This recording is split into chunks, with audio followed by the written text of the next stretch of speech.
Okay, sir, now we will begin to proceed to obtain your IQ and aptitude tests. What for? Okay, sir, this is to figure out what your aptitude's good at and get you a jail job while you're being a particular individual in jail. If you have one bucket that holds 2 gallons and another bucket that holds 5 gallons, how many buckets do you have? 2? Thank you.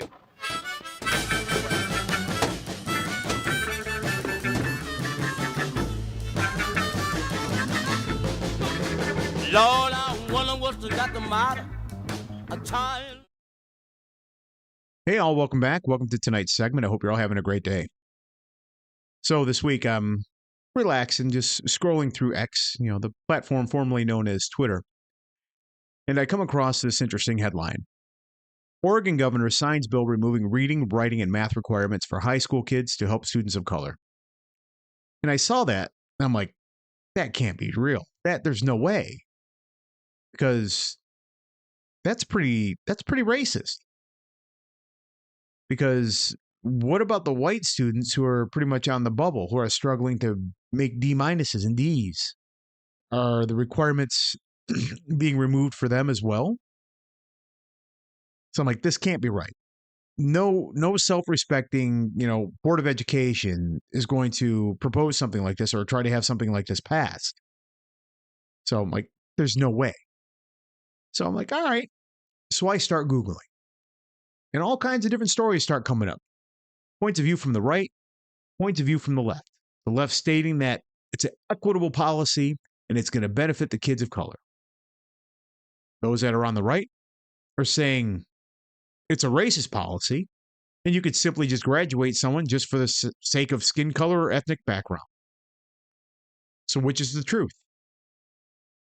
So I get back on the old Google again and I ask, hey, Google, did the Oregon governor sign a bill removing reading, writing, and math requirements for high school kids to help students of color? Well, it just so happens our wonderful friends over at Snopes pretty much been asked the same question. Does Oregon allow high school students to graduate without proof of reading, math proficiencies? Well, they actually go on to cite several of the articles that I actually read and gave a mixture of right and wrong. Some of it is fact, some of it is false. Now, when they go on to cite each side of the aisle, it doesn't go into stating what the actual bill really is. It just gives little snippets. Oh, yeah, this little piece is true, this little piece is false. So we're just going to give it a little mixture. So I'm like, all right, I'm going to check USA Today's fact check. Pretty much the same thing.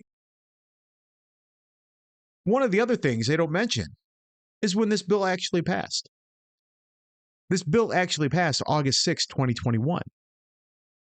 And what it does, it actually suspends academic requirements for graduating high school in the state of Oregon up until 2024. I'm like, there's no way that either side is telling the truth. I want to know what the truth really is. Who's more right? Is the right more right? Or is the left more right in this case? So when we want the truth, the best way to get the truth, go to the source. So,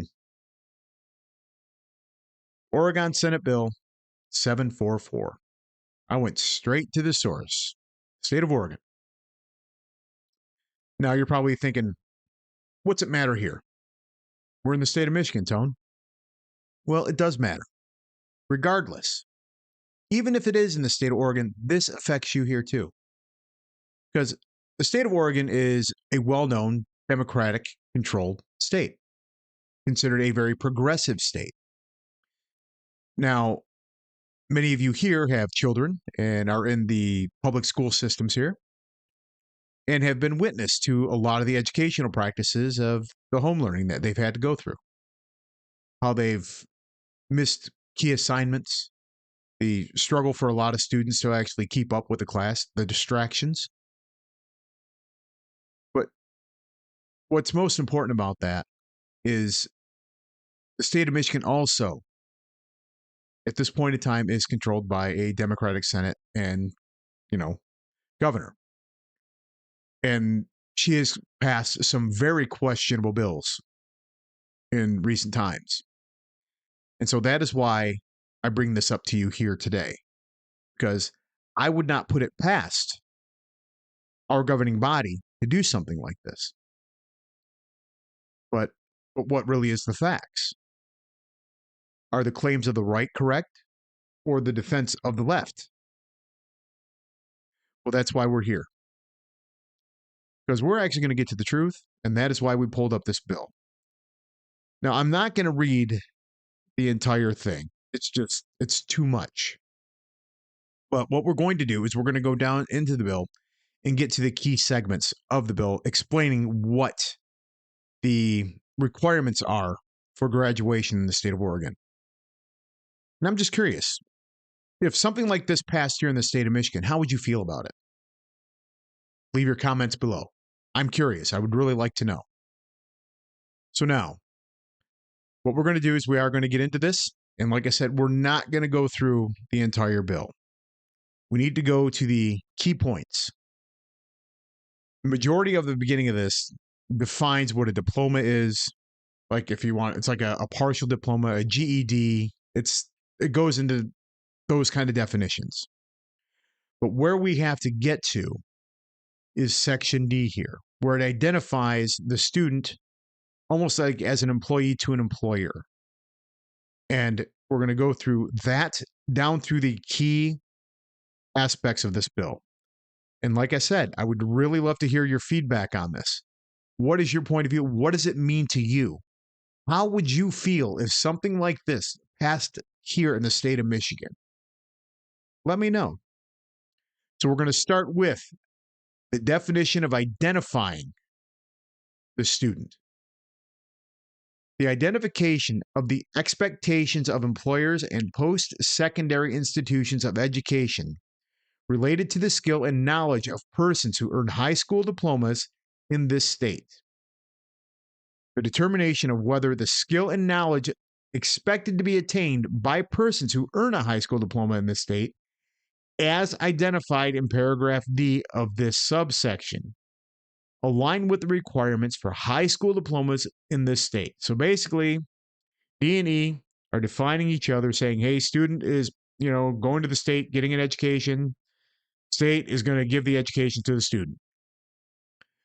The identification of the causes of disparities that have resulted from the requirements for high school diplomas in this state, and the determination whether the requirements for high school diplomas in this state have been applied inequitably to different student populations. So what they're telling you here is the state has reviewed the academic curriculum and the standards in order to graduate from high school. And they're telling you that in many cases that the standards are being applied unequally to the students. So we are going to continue, and we're going to get more into that as we continue down. Okay. Now, when conducting the review and developing the recommendations under this section, the department shall use a transparent process that is equitable, accessible, and inclusive, enable and encourage meaningful engagement with representatives from historically underserved students, including students who have a disability, are from an immigrant or refugee population, are from racial or ethnic groups that have historically experienced academic disparities, are of English language, or are from federally recognized Indian tribes of this state. Youth-led organizations that engage and empower youth and communities from across the state, and develop recommendations for changes to the requirements for high school diplomas based on data and engagement process described in paragraph B of this subsection. Excuse me. B, with the goal of ensuring the process and outcomes related to the requirements for high school diplomas are equitable, accessible, and inclusive. What they just told you right there, that they can simply graduate you based on social class. Simple. There are no test requirements. The finals that you would take when you were a kid, you need to pass it. Doesn't matter. They say they think that you did okay, you graduate. They think you know English or know their composition well enough without taking a final or providing end of year, or how you would have to take your finals at the end of the year or your semesters. That is what they're telling you. There are no requirements. Yes, you go to the school. You learn the curriculum. But there's no actual way of determining that you've actually comprehended anything that you are being taught. So they are basically saying, if you're from these particular types of backgrounds, we can just pass you. But at no point does it state that it's actually going to do this for the white student. So in this case, what they're doing, the state of Oregon is implying that if you're a person of color, you cannot maintain the standard of academia. That's racist. That is a racist policy against people of color, stating that you do not have the educational capacity to actually pass a standardized test to graduate. That is a Democratic platform. That is a progressive platform. Imagine your child's a student here in the state of Michigan, working his or her tail off, getting good grades. Student next to him or her isn't meeting the requirements to move along to the, graduation or the next grade. But yet your school board decides, what's it matter? He can't do it. She can't do it because they're people of color. They don't have the ability to learn. They can't learn like the white kids. That's what they're saying. For years, I've been trying to tell you that these democratic policies that so many people believe in, they're racists.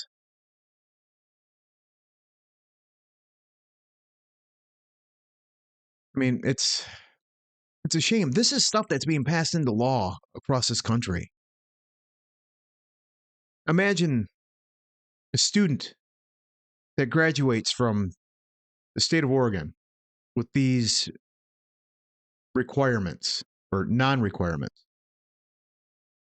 They go off and go to college, thinking they have the educational background to be able to maintain an actual college education or to get into a trade school. When they get into those type of educational, forums, they're going to be devastated.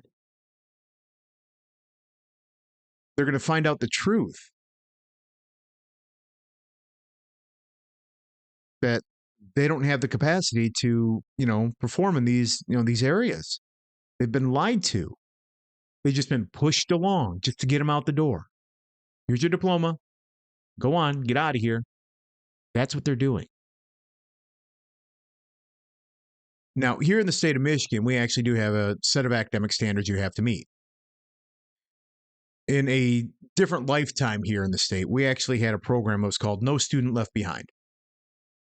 It wasn't this extreme, but it was shocking. It was more or less meeting the minimum. I'm talking like a minimal requirements of reading, writing, and civics and arithmetic.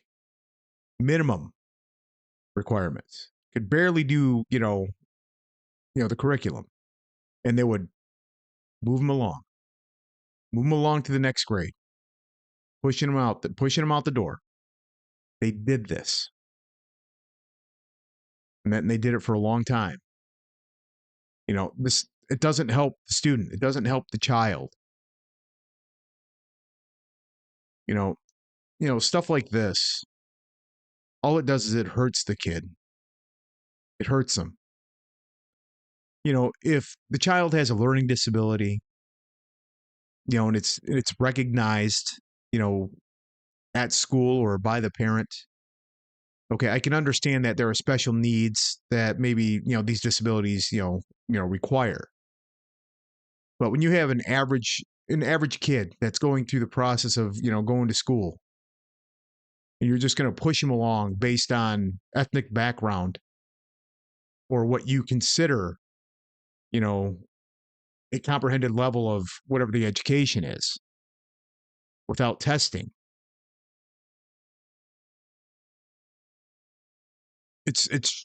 We're truly on the verge of living in the actual world of idiocracy. I mean, I would not be surprised in, 4 more generations that, we are voting for President Camacho and, feeding our plants Gatorade because electrolytes. But I can see it. It's educational policies like this.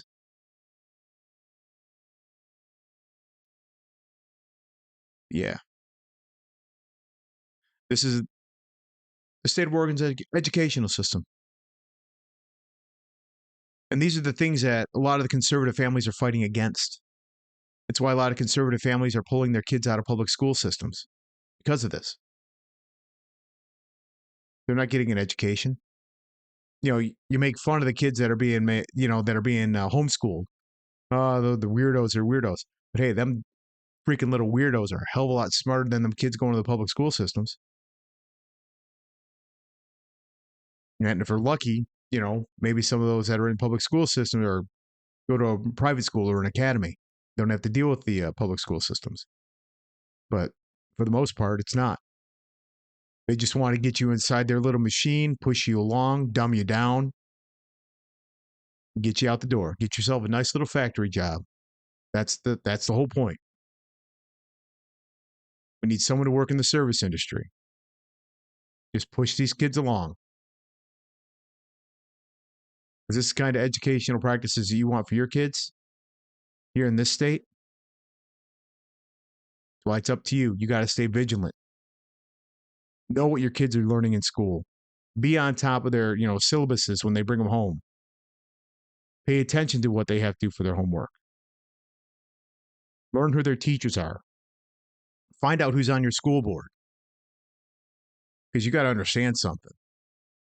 This is, seriously, educational practices like this is the future. These are the kids that are going to be taking care of you. When you're in the nursing home, they're going to be the ones wiping your butt. You want the kid with the D-, that's the doctor coming in there trying to give you, a freaking, blood test, or they've got to run a tube up like one of your main arteries. I wouldn't want that. I want the kid that's getting the A's and the B's working on me when I'm a, old man, hitting on little nurses when I'm in the nursing home. That's what I want. Well, regardless, I'm still going to probably be hitting on the nurses in the nursing home regardless. But yeah, is that what you want for your kids? That just goes to show you how far gone the progressives have become and the left has become. They want cattle. That is what they want. They don't want people who can think for themselves. But anyway, yeah, I saw this. I had to share it with you guys. And I was just dumbfounded that this cannot be for real. It's real. This is the stuff that states are actually passing. A Democratic state passes for their kids. And that's why I just want you guys to be aware of everything. Aware of these things. Be aware. Just because it's not happening here doesn't mean it can't happen here. Yes, it's Oregon, but next thing you know, it could be Illinois, New York, Michigan. Democratic-run states. This is what you get when you vote them into office. All right. I'm done for today. I'm done yelling them. I'm done bitching about them. Progressives and leftists, man. Like yelling at a brick wall. You show them foot, you show them bleh. It's like that's how I feel sometimes. Just talking to a brick wall sometimes. But anyway. All right, I'm gonna let it go, guys. I'm getting tired, as you can tell. So you guys be good. I'm gonna get going. Remember, I'm gonna have all the links in the bio below. And remember, check out some of the Amazon affiliates. I'm gonna do a little switch up today. And hey, just remember, we'll do it again next week. Remember, vote angry. I love you all, and see you next week. See ya.